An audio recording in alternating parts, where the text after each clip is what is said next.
Em 29 de fevereiro de 1804, em Nice, França, nasce Antoine Hercule Romuald Florence. A escolaridade básica europeia, um atlas, os romances e seus estudos autodidatas fizeram com que o jovem Florence, aos 14 anos, começasse a sonhar com máquinas hidráulicas, viagens e aventuras marítimas. Foi o espírito de aventura que trouxe Florence para o Brasil. Não havia um ponto do globo onde eu não pretendesse ir algum dia. O Mediterrâneo me parecia muito pequeno e eu apenas pretendia percorrê-lo como se percorre um lago do país antes de o deixar. Ele foi convidado por um conhecido para vir para a América do Sul. Bom, não precisa dizer, ele acompanhou esse conhecido e veio para a América do Sul. Navegaram 45 dias num barco à vela e chegaram no Rio de Janeiro. Aí, isso no Rio de Janeiro era 1824, a chegada dele, ele estava com 20 anos. Bom, o Hércules ficou abismado com o que ele via, porque o Rio de Janeiro tinha escravos pela rua, quer dizer, era um universo totalmente diferente daquilo que ele estava acostumado a viver em Mônaco, ou em Nice, enfim, uma vida europeia de classe média. E o navegador que o trouxe, né, para o Brasil, ele conseguiu que o Hércules arrumasse um emprego numa loja de franceses, né? E aí o Hércules começou a trabalhar, depois passou a trabalhar numa livraria e depois soube que a embaixada russa estava procurando um desenhista que acompanhasse a expedição Langsdorff pelo interior do Brasil. Ele foi lá e se candidatou ao cargo de desenhista e conseguiu ser o segundo desenhista. Aí ele acompanhou a expedição Langsdorff e foi onde ele criou o diário dele, dessa expedição, e uma série de desenhos muito representativos do Brasil daquela época. A expedição Langsdorff começou pelo rio Tietê, percorrendo mais de 15 rios em cerca de 4 anos.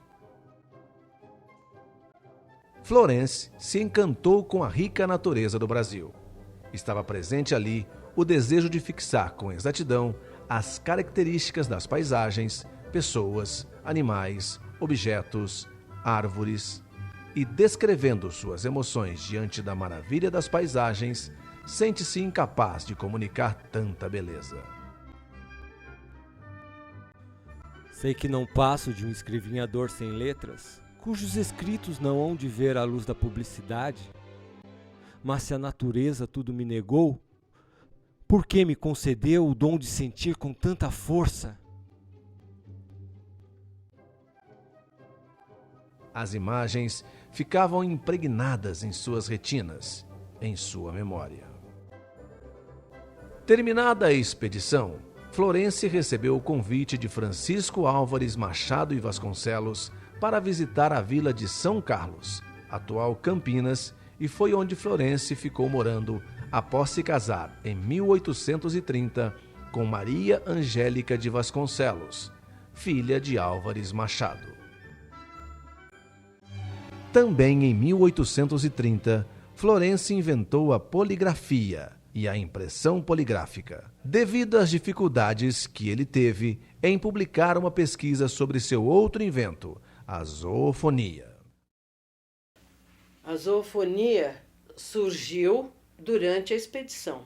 Ele, como tinha conhecimentos de música, ele ficou interessado, encantado com as vozes tanto dos animais quanto das aves, os cantos dos pássaros. E ele, então, anotou em notas musicais, ele fez um esquema de nota musical para fazer todos os sons emitidos pelos animais. A poligrafia era um sistema diferente de impressão, que não precisasse das tradicionais máquinas impressoras. Eram pranchas de madeiras embebidas em tinta capazes de imprimir. A poligrafia era uma espécie de xerox, né? Hoje, se a gente pensar bem, seria o xerox da época. Ao tentar aperfeiçoar a poligrafia para torná-la mais eficaz, Florence teve a ideia de imprimir pela luz, chegando a experiências com a câmara escura. Ele estava em Campinas, que é considerado, inclusive, o dia da fotografia, que é o 15 de agosto. Ele estava escrito no diário dele, né? Que ele estava andando na varanda da fazenda, e nisso veio a ideia dele que se poderia imprimir através da luz, fazer as imagens pela luz. Claro que isso daí já vinha vindo, porque não nasce de repente, né? Então ele já vinha desde a época da expedição, onde ele teria imaginado não que fosse pela impressão pela luz, ele simplesmente se perguntou se não haveria um meio mais fácil de se fazer as imagens mais rápidas. Então, eu acho que isso já era assim uma sementinha ali de alguma coisa que ele estaria pensando durante a expedição. Depois, então, ele viu que a luz desbotava, né, peças de tecidos que estavam expostas nas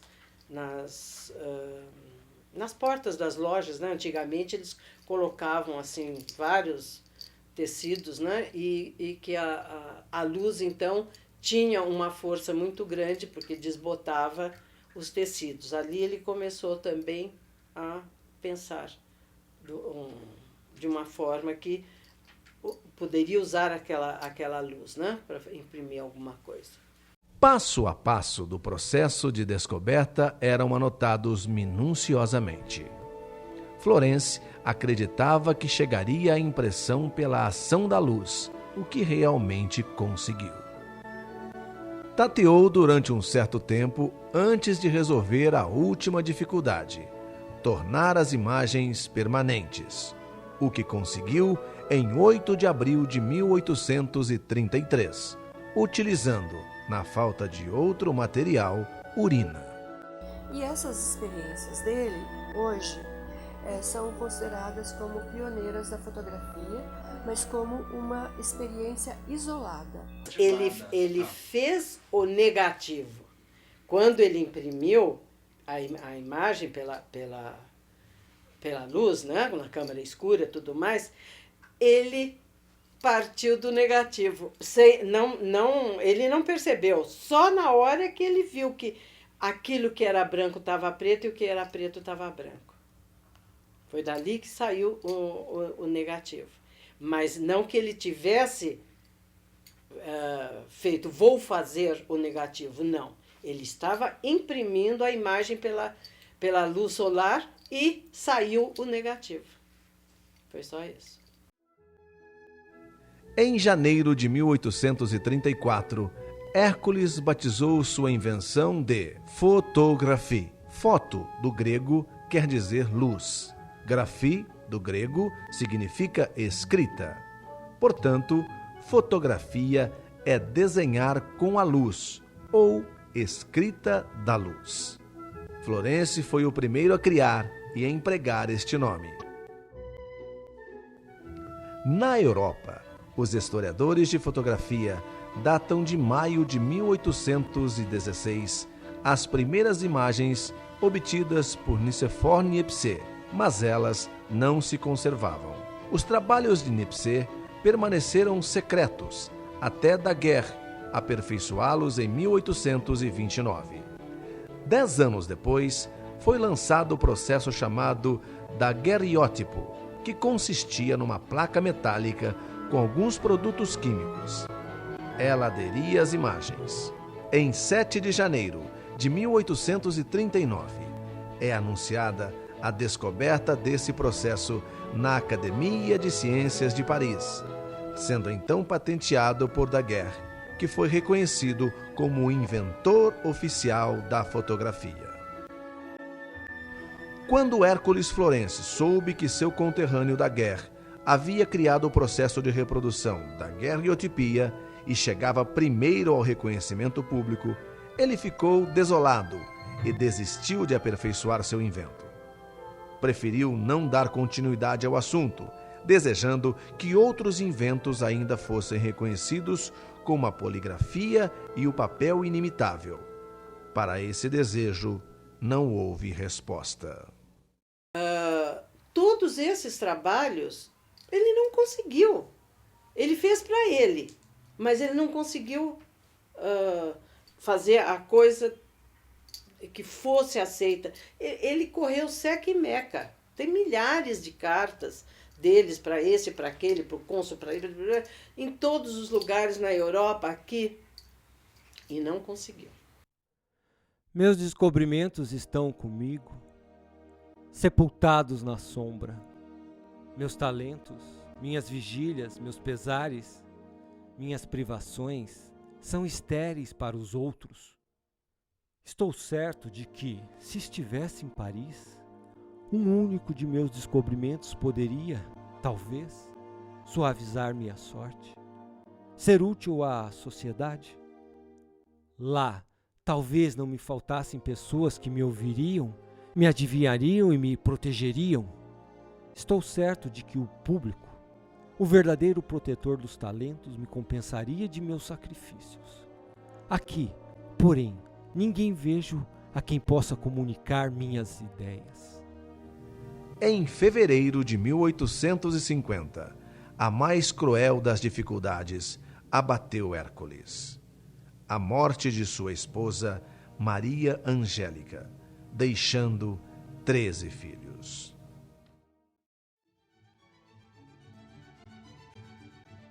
Na década de 1850, grande número de pessoas da Europa vieram para Campinas. Dentre elas está a família de George Krug, alemães de Kassel. Hércules se envolveu com uma jovem da família Krug, a Carolina Krug. 4, 5 anos depois de viúvo, ele se casou então com a Carolina Krug. Casaram-se em 4 de janeiro de 1854. Exatamente na mesma data, 24 anos depois de seu casamento com Maria Angélica. A Carolina foi uma das primeiras educadoras de Campinas e eles resolveram criar um colégio. E esse colégio se chamou Colégio Florence.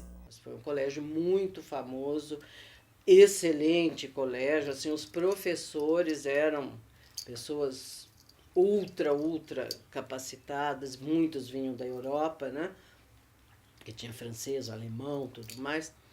E depois, com a febre amarela, que graçou aqui em Campinas, eles foram para Jundiaí. E lá de Jundiaí, depois, o colégio acabou, fechou, tal, morreu lá, não teve mais o colégio. Carolina era uma mãe dedicada. Tiveram 7 filhos e Florence não tinha coragem de abandoná-los para tentar algum reconhecimento de seus inventos fora do país. Inventou a pulvografia, a impressão através de pós químicos incrustados a quente, e depois a estereopintura, ou pintura solar, que acrescentava relevos às aquarelas.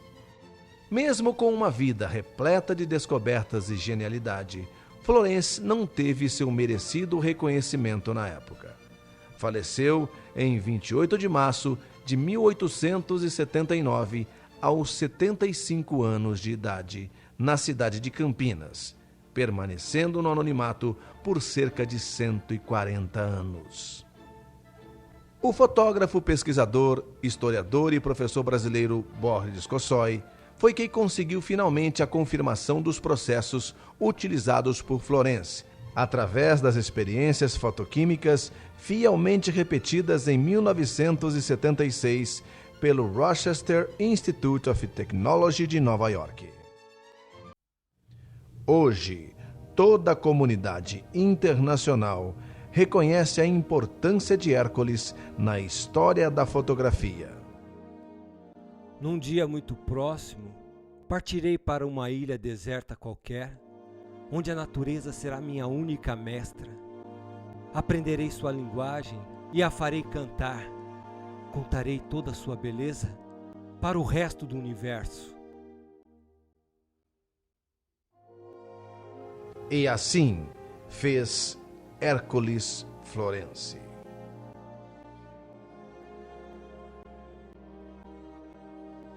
Farás também belas descobertas, como os homens dos quais o mundo admira o gênio, mas inventarás no deserto. Tuas descobertas morrerão, como a flor que nasce e morre sem jamais ser vista por qualquer mortal. Não te queixes, saiba somente depurar teu coração, e terás teu lugar no meu universo.